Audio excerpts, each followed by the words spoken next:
In this video, I will show you how to type in 4 column in a Microsoft Word document. So you want to make your document in 4 column. So very easy and simple way. In this layout tab, just click on it, this layout tab, and here is the column, and click on more columns.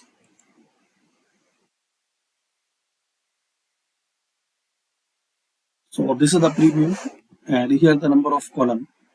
So insert 4 column. You can see the preview here.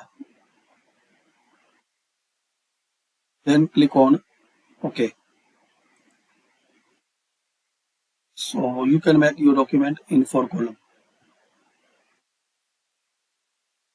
Similar, you can make this setting in new document.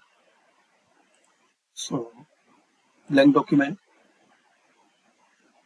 So before you type anything, click on layout, column, more columns, and here make the number 4. Then click on OK.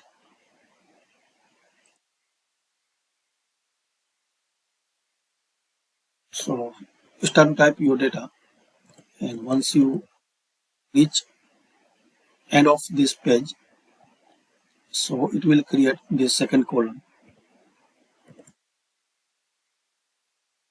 third column, and fourth, like this. So this is the method you can convert. You can make 3-4 columns in Microsoft Word. Thanks for watching.